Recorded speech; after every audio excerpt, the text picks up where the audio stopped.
All right, so today we're starting our next topic, differential equations. So it's still part of the calculus stuff, and quite a bit of this we've already kind of touched on and used some of the things that we are on about in this. So what is a differential equation? Well, here's a bunch of examples here. All of these things are, all right, so whenever you've got a derivative involved, all right, so it's a differential equation. So, we have been doing some of these things and integrating in the past. So it's not completely new, this stuff. I guess just the way we're referring to it and using it. All right, so there's some examples. And today what we are doing is we are what's known as verifying solutions. So here's an example. We've got to verify that y equals ae to the x minus 1 is a solution of the differential equation dy dx equals x plus y. And then hence find the particular solution when given that y of 0 is equal to 3. So we'll get to that a little bit later. So first of all, verify. So when we're verifying, you've got to think about that in the same way as you think about proofs, doing one side at a time in a lot of cases. But in this particular case, it's really just because we've got dy dx, we're just bang going straight in and looking at one side. So let's just have a look to begin with.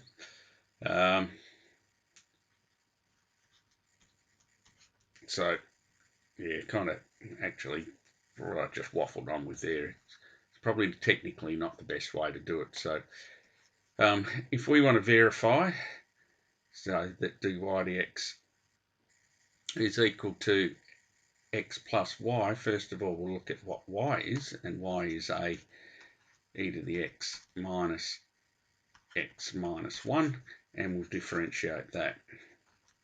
So effectively this is the left hand side. When we differentiate, a of course is just a constant, a number, and we're doing e to the x, and of course when we do e to the x you get differentiate, you get e to the x. So a to e to the x minus x becomes minus 1, and the minus 1 on the end becomes 0. So there's the left hand side. Now the right hand side, that's the x plus y, and x plus y, well x is x, and the y is all this stuff here, plus a e to the x minus 1 plus x minus x equals a e to the x minus 1, which of course is dy dx. So really there I really have used the same kind of technique as when we're doing proofs, but I haven't kind of formally written it out in the left hand side, right hand side business that we would with a proof. All right, so there's that particular thing. And then find the particular solution given that y of 0 is equal to 4. So here's our solution, and our solution is y equals a e to the x minus 1. So you notice here we've got this a that's a constant. So when we're essentially talking about the particular solution, we're finding this a. All right, so for b, for part b, we know y of 0, so that's when you put x as 0 in, you get 4 out. And so we've got y equals a e to the x minus 1. And so y of 0, so when we put 0 in, let's get rid of that. When I put 0 in, it's the wrong place for the 0. For x, I get an answer of 4. So a e to the 0 minus 1.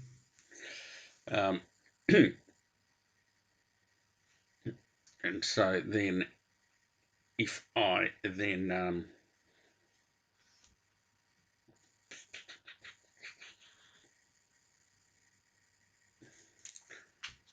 I read that correctly? No, I haven't read that correctly. It's not a 4, it's a 3. So let's get rid of all of that stuff. Should have read a bit more carefully there. Looking at my notes and I've looked at the wrong numbers. That's not very good, is it?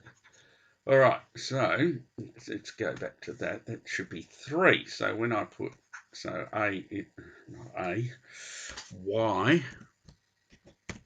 y equals a e to the x minus 1. So when I put x is 0 in, the answer is 3. All right, let's now add 1 to both sides, so that you get 4. E to the 0, of course, is equal to 1. So you've just got a there, minus 0. I've already added and moved that across by adding. So a is 4. So the particular solution is 4 e to the x minus 1. All right, so make sure you do better than I did, and take care when you're reading the question. All right, so there's a verification, and then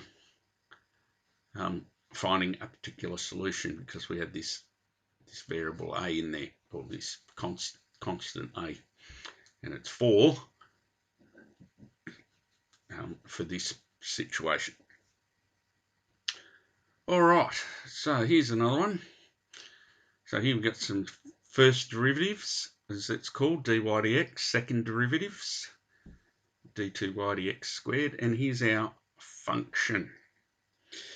So what do we need to know? Well, we've got to show that that function, when second derivative plus the first derivative plus 6 times it, we get 0. So there's going to be a bit of algebraic stuff going on there. But first of all, before we even get to doing this part of it, the verifying part, we need all the bits. Let me write that down properly. And one of the bits is the first derivative, so dy dx. Well, one of the bits is y, of course, as well, but we've already got that. So for this, the 2 comes out the front. So you've got 2a e to the 2x. And negative 3 comes out. So we've now got negative 3b e to the negative 3x for the first derivative. And we also need the second derivative. So doing that, the 2 comes out, multiplies by the 2 is already there. The negative 3 comes down, multiplies by the negative 3 that's already there. And so now there's all our bits. So now we can have a look at solving, or verifying. So let's go the left-hand side.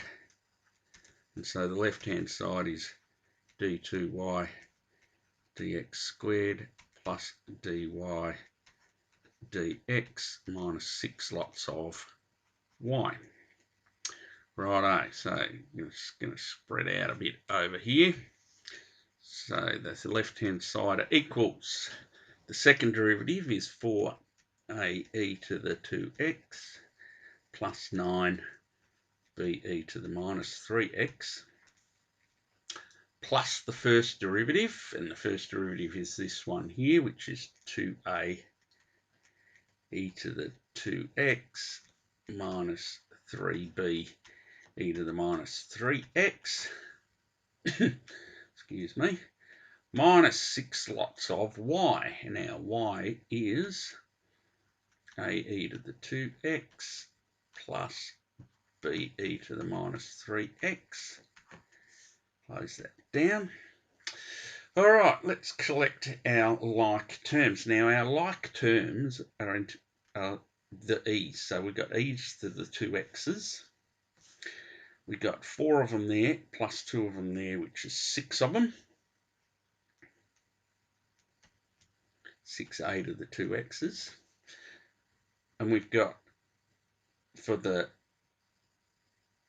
e to the negative 3x's, I've got 9 there and I'm taking 3 there, so that gives me also 6 b e to the negative 3x's. And over here, when I expand this, I'm taking away 6a e to the 2x's, and I'm also taking away 6b e to the negative 3x's. So they leave 0, which is our right-hand side. So we've now verified that that is the solution. All right. Next example and final example for today. A fair bit going on in this example, but anyway, just work through it step by step. All right, so find the constants a and b if y equals e to the 4x bracket 2x plus 1 is a solution to that differential equation. All right, so it's kind of it's not really a verification here, but using what you're given to form some equations, because we've got 2 unknowns here. We've got a and b that are unknown, so we're going to have to form a couple of equations in some way and try and figure out what the answer is. Okay, so let's have a look. So first of all, y equals e to the 4x 2x plus 1. All right, now here we've got two things multiplied together, so we're going to have to use the product rule.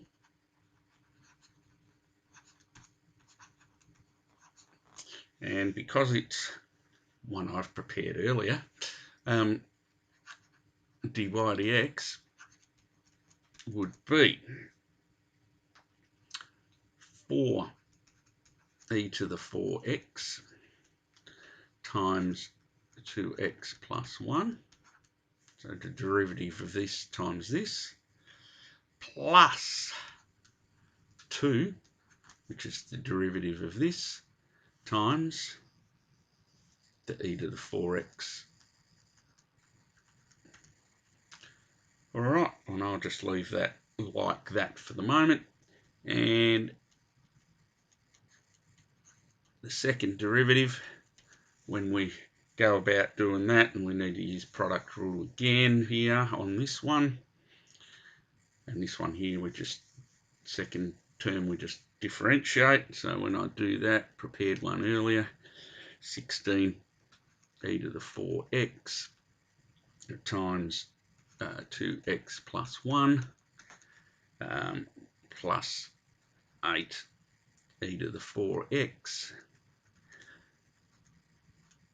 plus 8 e to the 4x. Now the last two terms you see there, you can put them together.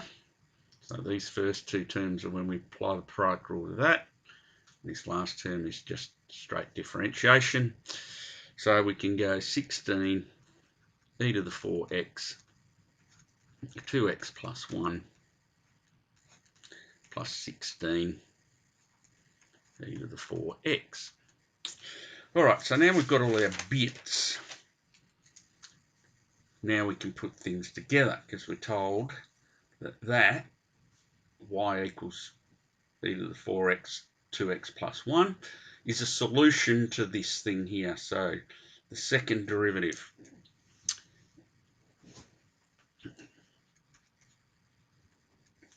which is all of this stuff, so 16 e to the 4x 2x plus 1 plus 16 e to the 4x minus a times the first derivative. So minus a times the first derivative. The first derivative is this one, 4e to the 4x, 2x plus 1, plus 2e to the 4x. All right. Plus b times y, so plus b times y, there's our y, e to the 4x, 2x plus 1, and that equals 0. All right. So now there's a bunch of stuff that we're going to do here. All right. So some expansion and collection of like terms is kind of where we're headed now. And there's a couple of ways that we can kind of go about it. All right. So at the moment, I'm going to leave my 16e to the 4x times by 2x plus 1. And then I've got, when I expand this out here, I've got minus a times all of that. So minus 4a e to the 4x times 2x plus 1.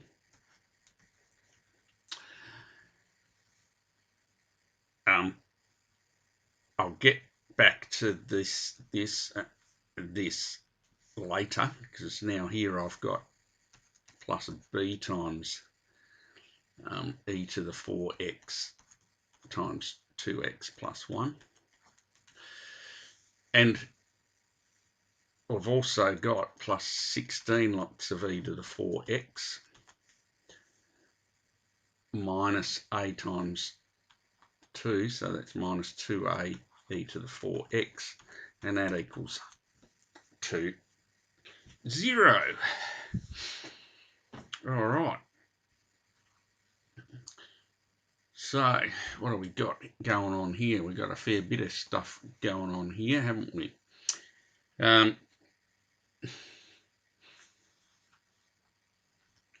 So it probably hasn't helped me that I haven't expanded those at the moment. So I probably do need to go ahead and expand all of these brackets here. So let's go and do that now. I thought maybe I might get away with that, out doing that, but it doesn't look like that I'm going to be able to. All right, so 32x e to the 4x plus 16 e to the 4x minus 8a e to the 4x minus 4a e to the 4x. Whoops, I forgot this x here. 8ax. Hope I don't forget it the next time. And then the b timesing that in, plus 2bx e to the 4x plus b e to the 4x, and these stay the same.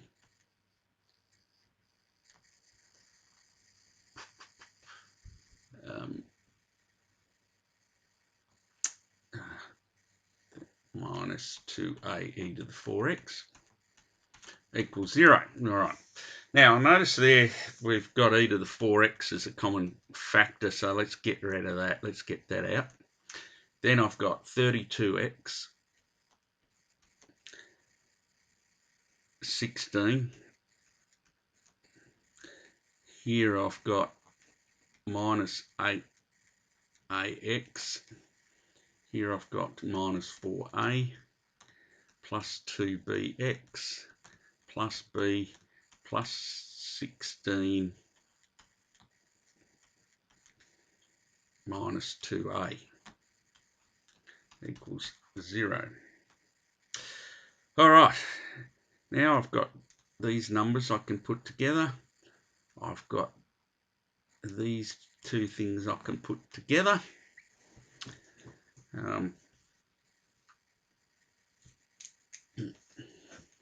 So the other thing I need to go is I've got, normally we go null factor law here, so this factor times this factor equaling 0, and the null factor law says that either one of them is 0. Now e to the 4x, e is a positive number, and it's an exponential, so e to the 4x is actually always greater than 0. Remember, exponential graph goes like this. So it's always greater than 0. So in this case, the only bit that can actually be equal to 0 is the part inside the square brackets. So the part inside the square brackets, I'm going to put the x bits together. So I've got 32x there. I've got minus 8ax. I've got plus 2bx. I've then got the minus 4a and the minus 2a, so I've now got minus 6a. And I've got the 16 and the 16, which is plus 32. And the null factor law says that all that stuff's got to be equal to 0.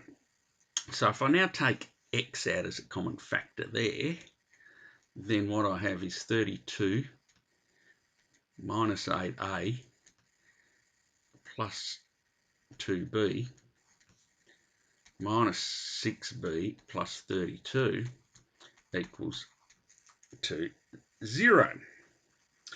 Now, 0, of course, if we think about that, that's 0 lots of x plus 0. All right, so 0 lots of x plus 0. So from that, we get then that 32 minus 8a plus 2b has got to equal 0. And minus 6b plus 32. Oh, I've lost some stuff somewhere. Lost this plus b, that's what I've lost. It's not 6b there at all. It's a. So this is the b here, this b. So 6a, and I forgot this b. Now this b needs to come down here. So let me fix that up again. It's an A. Going very well here. Minus 6a, and there's that plus b. And that's got to equal 0 as well. All right, so then you can solve that simultaneously. And when you solve that simultaneously, either by hand or your calculator, you get a equals 8 and b equals 16. So up the top here, what was it after? Find the constants a and b. So I found the constants a and b there. They are 8 and 16. All right, so as you can see with that, you've got to be careful about what you got going on. So I missed that b, and on the end here, I missed that b to start off with, and I mistranscribed that incorrectly. All right, so hopefully that hasn't confused you. If you need some clarification on stuff, make sure you do it. And of course, as always, have fun.